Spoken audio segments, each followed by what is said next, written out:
कभी सोचा है कि अगर स्कूल का पहला सब्जेक्ट मैथ, साइंस या हिस्ट्री ना होकर खुद वो बच्चा हो तो क्या होगा?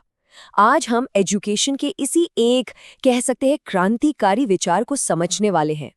बस एक पल के लिए सोचिए, अगर स्कूल में हमारा पहला लेसन नंबर्स या डेट्स के बारे में ना हो, बल्कि कुछ बिल्कुल ही अलग हो तो? जी हाँ, क्या हो अगर कुछ भी पढ़ाने से पहले हम लर्नर को ही एक सब्जेक्ट की तरह समझें? यही तो शिक्षार्थी को सीखे फिलॉसफी का कोर आइडिया है। तो इसका मतलब क्या है आखिर? चलिए थोड़ा और गहराई में जाते हैं और समझते हैं कि ये कमाल का आइडिया हमारे क्लासरूम को कैसे पूरी तरह बदल सकता है। इसे ना ऐसे समझिए, जैसे एक माली होता है ना, वो बीज बोने से पहले क्या करता है? मिट्टी को जांचता है, उसे समझता है। एक टीचर के लिए स्टूडेंट वो मिट्टी है और नॉलेज वो बीज। पहले मिट्टी को समझना जरूरी है, तभी तो बीज ठीक से उगेगा, है ना? और यहाँ देखिए, ये जो बदलाव है ना, वो साफ दिख रहा है। हमारा फोकस क्या पढ़ाना है से हटकर किसे पढ़ाना है पर आ जाता है।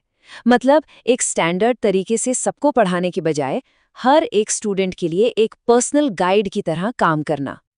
लेकिन ये बदलाव जरूरी क्यों है? सिंपल है, क्योंकि हम सब अलग हैं। कोई जल्दी सीखता है, कोई थोड़ा टाइम लेता है, सबकी स्ट्रेंथ्स अलग होती हैं, कमजोरियां अलग होती हैं। तो फिर एजुकेशन में वन साइज फिट्स ऑल वाला अप्रोच कैसे काम कर सकता है? कर ही नहीं सकता। अब शायद ये सुनकर लगे कि ये कोई नया मॉडर्न आइडिया है, लेकिन इसकी जड़ें, इसकी रूट्स बहुत बहुत गहरी हैं, हमारे अपने ही प्राचीन ज्ञान में। ये प्राचीन गुरुकुल फिलॉसफी का सार है कि हर दिमाग अपने आप में एक अलग दुनिया है और इसीलिए उस तक पहुंचने का, उसे सिखाने का रास्ता भी उतना ही यूनिक होना चाहिए। जरा इमेजिन कीजिए, एक छोटा स्टूडेंट है एक गुरुकुल में।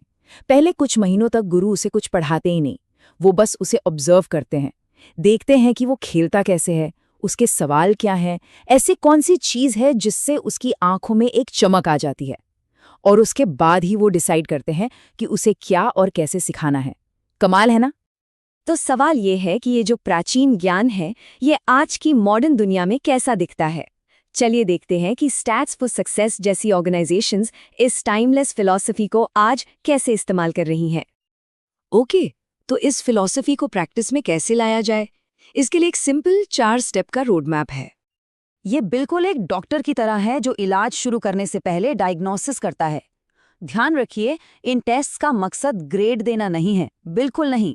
इसका मकसद ये समझना है कि एक स्टूडेंट का ब्रेन इंफॉर्मेशन को प्रोसेस कैसे करता है, ट्रेडिशनल एग्जाम से एकदम अलग। और फिर आता है शायद सबसे जरूरी कदम, सवाल पूछना। जैसे ही एक स्टूडेंट क्यों पूछना शुरू कर देता है ना, समझ जाइए कि वो अब सच में सोच रहा है, सिर्फ रट्टा नहीं मार रहा। और असली लर्निंग बस यहीं से शुरू होती है। किसी का पैशन क्या होता है? क्रिकेट? आर्ट? सोच के देखिए, अगर मैथ या साइंस को उस चीज से जोड़ दिया जाए जो किसी को सबसे ज्यादा पसंद है, सीखना कितना आसान और मजेदार हो जाएगा, है ना? जब क्रिकेट के स्कोर से रेशियो सीखेंगे तो वो फॉर्मूला कभी बोझ नहीं लगेगा। और आखिरी स्टेप है ये समझना कि स्टूडेंट अभी कहाँ है। ये ना एक सीढ़ी बनाने जैसा है। अगली सीढ़ी पर तभी चढ़ सकते हैं जब पिछली वाली मजबूत हो। तो छोटे छोटे डायग्नोस्टिक टेस्ट बस ये पक्का करते हैं कि हर स्टूडेंट की फाउंडेशन, उसकी नींव एकदम सॉलिड हो। तो इन सब का एंड गोल क्या है? क्या ये सब सिर्फ बेहतर ग्रेड्स के लिए है, या बात इससे कहीं ज्यादा बड़ी है? जब हम लर्नर को, स्टूडेंट को पहले रखते हैं, तो हम सिर्फ इन्फॉर्मेशन नहीं दे रहे होते, हम उन्हें एम्पावर कर रहे हैं, उनसे कनेक्ट कर रहे हैं, हम उन्हें इंस्पायर कर रहे हैं और एक बेहतर कल बना रहे हैं।